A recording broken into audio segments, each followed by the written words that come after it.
ଆପଣଙ୍କୁ ମୁଁ କଣ ବୁଝେଇବି? ନାଇଁ ଆମେ ଆମେ ତ ସେଦିନ 3 ଦିନ ଥିଲୁ।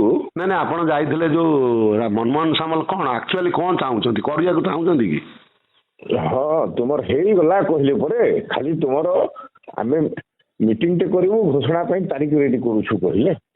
ମିଟିଂ ଆପଣ ମୋର କହିବା କଥା ଆପଣ ଲାଇନ ଠିକ ଭଲ ଲୋକ ହେଇପାରନ୍ତି, କିନ୍ତୁ ସମସ୍ତଙ୍କୁ ସେଇ ଜିନିଷ ସେ କହୁଛନ୍ତି ଭୁବନେଶ୍ୱର କଟକ ସବୁ ପିଲା ମୋର କୋଶ୍ଚିନ୍ କରୁଛନ୍ତି ଯେ କାମଲାଲାଇ ତ ଭଲ କହୁଛ, ସବୁ ଭଲ, ନିର୍ବିବାଦୀୟ ଭଲ, କୌଣସି କଳଙ୍କହୀନ ଲୋକ ହେଲେ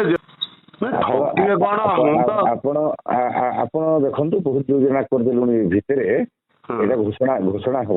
ଘୋଷଣା ଆଡକୁ ଯାଉଛି ବୋଲି ଆପଣ ସେଦିନ ମୁହେଁ ମୁହେଁ କହିଲେ ବା ଭାଇ ବ୍ୟସ୍ତ ହୁଅନା ଆମେ ଏଇ ଷ୍ଟେଜକୁ ନଉଛୁ, କିନ୍ତୁ ସେ ଜିନିଷଟା କଣ ସେଦିନ କହିଲେ ତ ଆପ୍ରୁଭ ହେଇକିରି ହବ, ସିଏମ ଟେବୁଲକୁ ଯାଇନି, ସିଏ ଏବେ କରିନାହାନ୍ତି ଯେପର୍ଯ୍ୟନ୍ତ ଫାଇଲ ପ୍ରୋଗ୍ରେସ ଷ୍ଟେଜରେ ଖାଲି ଅଛି, ମାନେ ମାସ ମାସ ଖାଲି ଆପଣ ଟାଇମ ନେଉଛନ୍ତି ବୋଲି ଅନ୍ୟମାନେ ଭାବିବେ ନା। ଆଉ ଯଦି ସିଏମଙ୍କ ଟେବୁଲ ନ ଯାଇଛି ସେଇଠି ରହିଛି, ଆମେ ଯୋଉ ଆଲୋଚନା 2 ମାସ ତଳେ କରିଥିଲୁ ତାମାନେ କଣ 2800 ଗ୍ରେଡ୍ ପେ ହବ, ମାନେ ଗୋଟା ଯେମିତି କୁହୁରି ପହଁରିଲା ଭଳିଆ ସମସ୍ତଙ୍କୁ ଲାଗୁଛି। 6 ବର୍ଷ 2800। ହଁ ନାଇଁ 6 ବର୍ଷଟା ତ ଗଭର୍ଣ୍ଣମେଣ୍ଟ ଆଗରୁ ଚାହୁଁଛି, ସବୁବେଳେ ଶିକ୍ଷାମନ୍ତ୍ରୀ ବାଜା ବଜାଉଛି 2 ବର୍ଷ ହେଲା, 6 ରୁ 6 ବର୍ଷ, 6 ରୁ 6 ବର୍ଷ, ଆମେ ସେଗୁଡାକ ଶୁଣି ଶୁଣି ଆମ କାନ ବି ବଦରା ହେଇଗଲାଣି। ଆପଣ ଏ ଯୋଉ ଗ୍ରେଡ୍ ପେ ଚେଞ୍ଜ ଜିନିଷଟାକୁ ଆପଣ ଗଣ୍ଠି କରନ୍ତୁ, ନହେଲେ ଇଏ ଯୋଉ ଝିଣ୍ଟିକା ମାରି ବଣି ପୋଷିବାକୁ ସରକାର ଚାହୁଁଛି, 1.5 ବର୍ଷକର ଟିଚରକୁ ନାସନାଲ ଦବ, ଦରମା ଦବ, ଆମେ 6 ବର୍ଷ 1200 କିଲୋମିଟରରେ ନିଆଁ ପିଇଛୁ, ଆମେ ଛାଡ଼ିଦବୁ କାଠଗଡ଼ାରେ ସରକାରକୁ ଘାଣ୍ଟି ଦେବି ଏକା ମୁଁ, ତାଙ୍କୁ ୱାର୍ଣ୍ଣିଂ ଦେଇ ଦିଅନ୍ତୁ। ଆପଣ ଆଗ କାହାକୁ ଦବା କଥା, ଯୋଉମାନେ ଆଖୁ ଦେଖିଛନ୍ତି କି ଆଖୁ ଦେଖିଲେ କଣ ହବ? ହଁ ଆମେ ସରକାରକୁ ଆଖୁ ଭଙ୍ଗେଇଲା ଭଳିଆ ଭଙ୍ଗେଇ ଦେବୁ, ଆପଣ କଣ ଭାବିଛନ୍ତି? ହଁ ନାଇଁ ଆପଣ ଦେଖନ୍ତୁ, ଆପଣ ମାନେ କଣ, ଆମେ ମାଲକାନଗିରି ମୋଟୁରେ ଲୋକ ଡ୍ୟୁଟି କରୁଛନ୍ତି, ସିଏ 1,500ରେ ପୋଷ୍ଟିଂ ହେବେ, ଯୋଉ ଅଭଦ୍ର ସରକାର ଦେବେ, ଯୋଉ ପିଲା ରିଟାୟାର୍ଡ ହଉଛନ୍ତି ପ୍ରତିଦିନ। ଆମେ ମନୋଜ ସାର୍ ଛାଡିବା ଲୋକ ନୁହେଁ, ଆମେ ପରେ ସୁନ୍ଦରଗଡିଆ ଲୋକ, ଆମେ କଣ ଛାଡିଦେବୁ କି? ସୁନ୍ଦରଗଡିଆ ସରକାର ଭାଙ୍ଗିଦେବୁ, ଆମେ ସେ ଭଳିଆ ଲୋକ ଭାଙ୍ଗି ଦବୁ କଣ? ଇଏ ସରକାର କଣ କେବଳ ବିନା ଶିକ୍ଷକରେ ଭାଙ୍ଗିଛି? କେବଳ ପ୍ରାଥମିକ ଶିକ୍ଷକ ଭୋଟ ତାଙ୍କ ବୋପା ତାଙ୍କ 14 ପୁରୁଷ ବି ଜାଣୁଛି, ଏଇମାନେ ଆମକୁ ଆଣିଛନ୍ତି। ସୁରତ ବିଶ୍ୱାଳ ସେ ମାନେ ଜନମଞ୍ଚରେ କଣ କହିଲା, ଆମର ଇଏ ଦଳ, ତମର ଦଳ କଣ, ଝୋଳ ଆମର ତ ବାହାର କରିଦେଲେ, ଆମେ ତମର ଦଳ କଣ? ତେଣୁ ଆମକୁ ମାନେ ଖୁସିରେ ଡିକ୍ଲାର କରିଦେବା କଥା ଯେ ଏମାନେ ଯୋଉ ଦିନ, ମୁଁ ବା ସେୟା ପ୍ରମାଣ ମୁହଁରେ କହିଥିଲି, ମୁଁ କହିଲି ସରକାରକୁ ବଦଳେଇଛେ ଆମେ, ଭୋଟ ଯୋଉଦିନ ଶପଥ ଗ୍ରହଣ କଲେ ତା ପରଦିନ ସେମାନେ ଆଗ ପ୍ରାଥମିକ ଶିକ୍ଷକ ଚିନ୍ତା କରିବା କଥା। ଆମକୁ ଆଣିଛନ୍ତି ଟଙ୍କିଆ ଦଳ ବୋଲା ଆଣିଛନ୍ତି ନା ଭତ୍ତା ବୋଲା ଆଣିଛନ୍ତି? ଦେବାଟା ସରକାର ଦେବେଟା ମାଇଣ୍ଡ ମେକଅପ୍ କରିଛି, ଦେବେ ମାଇଣ୍ଡ ମେକଅପ୍ ଚାହାନ୍ତି କି ଟିକେ ଲେଟ୍ ହଉ ବୋଲିକି। ଲେଟ୍ ମାନେ ସେମାନେ ଚାହୁଁଛନ୍ତି ମୋ ଜାଣିବାରେ ବୋଧେ ଭାଇ ସେ ଚାହୁଁଛନ୍ତି ପଞ୍ଚାୟତ ଇଲେକ୍ସନ ଯାଇ ଗଡ଼େଇ ଦେବେ କି?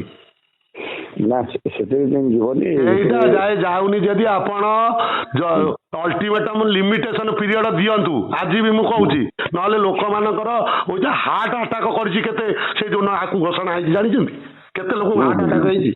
ନାଇଁ ରାଇଟ୍ କହୁଛନ୍ତି, ତାର ଉପାୟ କରୁଛୁ, ତାଙ୍କୁ ଅଲ୍ଟିମେଟମ୍ ଦିଅନ୍ତୁ, ନହେଲେ ମାସ୍ ଲିଭ୍ ନେବି କି ମୁଁ ଟୋଟାଲ କୋର କମିଟି ବାଲାଙ୍କୁ ଧରିକିରି ଅନଶନରେ ମରିଆ ଯାଏ ପ୍ରକୃତ ବସିବି, ଆଉ କିରୋସିନି ପେଟ୍ରୋଲ ଆଣିକିରି ଜାଳିବି। ଏକୁରେଟ୍ କଥା କହିଛନ୍ତି, ଏଇଆ ହିଁ ହବ। ଆଉ ଧୈର୍ଯ୍ୟର ସୀମା ନାହିଁ। ଆମେ ଲୋକଙ୍କୁ କେତେ ଦିନ ମିଛ କହିବୁ? ତୁମେ 8 ଦିନ କହିଲ ବାବୁ ସିଂ, ସେ ବାବୁ ସିଂ ତୁ ଟଙ୍କ ଭାଇକି ପଚାରୁନାହାନ୍ତି ମୁଁ କେମିତି ମୁହଁ ଦେଖେଇବି? ତୁମେ 7 ଦିନ କହିଲ, ତା ବାଦେ 17 ଦିନ ଗଲା, ତା ଦେହରେ 3 ମାସେ ଗଲା, ତା ବାଦେ 17 ମାସେ ବିତେଇବ, ଆମକୁ 2 ବର୍ଷ ପୁରିନି, ତମର 21 ହେଇନି ସରକାରର, ତେବେ ପଞ୍ଚାୟତ ଭୋଟରେ ହଉଛି ନାଗିବ, ଆମକୁ ଭୁଲିଯିବ ପୁଣି।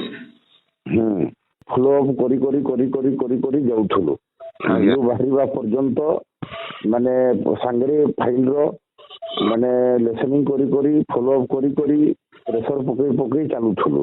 ଆଜ୍ଞା ଏବେ ଯେହେତୁ ତାଙ୍କର ଘୋଷଣା ହେଇଛି ଆମକୁ ବାଧୁଛି ସେଇଟା ନା ସେଇଟା ହଉ ସେଇଟା ସାଙ୍ଗରେ ଆମର ମାସ ଟିଚରଙ୍କର ରିକ୍ୱାରମେଣ୍ଟ ମିଶେଇକିରି କରିବାର ଯଦି ତୁମେ କଲ ଆମେ ଧନ୍ୟବାଦ ଦଉଛୁ ଆମରଟା ମାର୍ଚ୍ଚ 31 ଭିତରେ କର ନହେଲେ ନୂଆ ଶିକ୍ଷାବର୍ଷରେ ଆମେ ବର୍ଜନ କରିବୁ ସବୁ ସରକାରୀ କାର୍ଯ୍ୟକ୍ରମ ଏଇଟା ଅଲ୍ଟିମେଟ ଦିଅନ୍ତୁ ସେ ମନମୋହନ ସାମଲ ମୁଁ ବି ସେଇ ସାମଲ ଚାହିଁଲ ତାକୁ ପଚାରିବା ତା ଜିନ୍ଦଗିରେ ସେ ନିଜେ ଜିତିନି ତା ସରକାର ଜିତିଥାନ୍ତା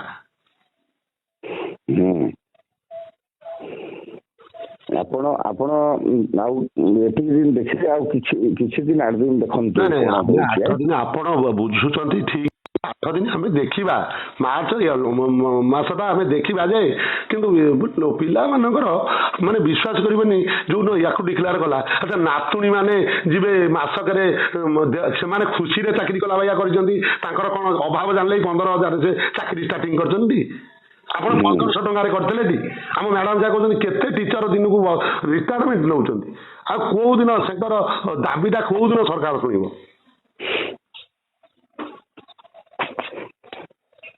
ଦେଖନ୍ତୁ 8 ଦିନ ଭିତରେ ଆପଣ ଦେଖନ୍ତୁ ତାପରେ 8 ଦିନ ଭିତରେ ନା ଆପଣ ଇଏ କରନ୍ତୁ ଆଉ କୋର କମିଟିରେ ନୂଆ ପିଲା କିଛି କୋଉ ଜିଲ୍ଲାରୁ ସବୁ ରଖି ଆପଣ ତାଙ୍କୁ ଭର୍ଚୁଆଲରେ ସବୁ ଲେବୁଲ VA ଟିଚର ମାନଙ୍କୁ ପୁରା ମାନେ ଲୋକେସନରେ ରଖନ୍ତୁ ସବୁ ମାନେ ନହେଲେ ମାନେ ମାନସିକ ବହୁତ ଚାପରେ ରହିଛନ୍ତି ସେମାନେ ଜିଲ୍ଲା ମାନଙ୍କର କିଛି ମୁଖ୍ୟ ଲୋକ ଯୋଡ଼ିବା ଟାଉଟର ମାନଙ୍କୁ ହଟେଇବା ନାଇଁ କାହାକୁ ହଟାନ୍ତୁନି ସମସ୍ତେ ଶିକ୍ଷକ ସମସ୍ତଙ୍କର ଆପଣଙ୍କ 2ଟା ଦରମା ନେବେ ମୁଁ ଅଧାଟା ନେବି ଯିଏ ଯାଇଛନ୍ତି ସିଏ ନିଅନ୍ତୁ ଆମେ ତାଙ୍କୁ ସ୍ୱାଗତ କରିବା ଆମ କାମ ତ ଠିକ ସେ ଆମେ ସରକାର କତରୁ ଚିଟିଂ ପାଉଛି ତେଣୁକରି ସେମାନେ ବିଭିନ୍ନ ମନ୍ତବ୍ୟ ଦଉଛନ୍ତି ଆମେ କାହାରିକି କହିବା ସମସ୍ତେ ସେଇ ପେଟ ପାଟଣା ପାଇଁ କହୁଛନ୍ତି ନା ଆଉ କିଏ କ'ଣ ଆଉ ଅଲଗା କଥା ନେଇ କହୁଛି ଆଉ ଗୋଟିଏ ବି ଦାବି ତୁ ପୂରଣ କରିବୁନି ଲାଗୁଛି ଠିକ ଅଛି ଆମେ ଦେଖନ୍ତୁ ଏଥିରେ ଖାଲି ବସି ନାହିଁ ପ୍ରତ୍ୟେକ ଦିନ ଏଥିପାଇଁ କାମ କରୁଛୁ ନାଇଁ ଆପଣ କାମ କରୁଛନ୍ତି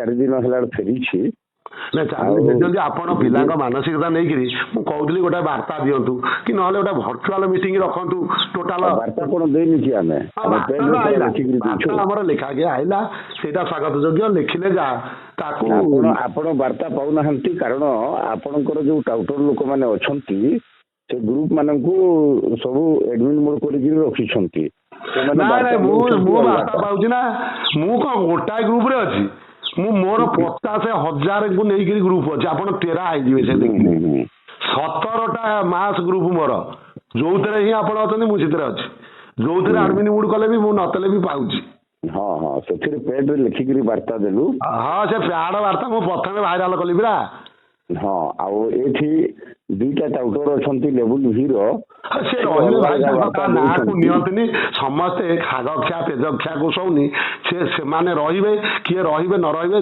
ତାଙ୍କୁ ଆମେ ଆମର କାମ ଦେଖେଇଦେଲେ ରାମଲାଲ ଯୋଉ ନିର୍ବିବାଦୀ ଆମେ ଚାହୁଁଛୁ ସେ ନିର୍ବିବାଦୀ ହେଇ ରୁହନ୍ତୁ ମୁଁ ସେଇଟା ଚାହୁଁନି କାହାକୁ ଇଏ କରିବାକୁ ସେ ଲୋକ ବିଭିନ୍ନ କଥା କାହା ଧିଏରେ ଯାଉନି ଗୋଟାଏ ଘର ପରିବାର ସମ୍ଭାଳି ହଉନି ଆପଣ 8 ଦିନ ଭିତରେ ଆପଣ ରେଡି ହେଇକିରି ଥାନ୍ତୁ ଆଜ୍ଞା 8 ଦିନ ମୁଁ ରହିଲି 9 ଦିନ ବେଳକୁ ମତେ କୋଉଠି ଘୋଷଣା ହବ ଆପଣ ଆସିବା ପାଇଁ ରେଡି ଥାନ୍ତୁ ହଁ ମୁଁ ବଡ ଫୁଲମାଳ ନେଇଥିବି ଆପଣଙ୍କ ପାଇଁ ଧନ୍ୟବାଦ ନମସ୍କାର।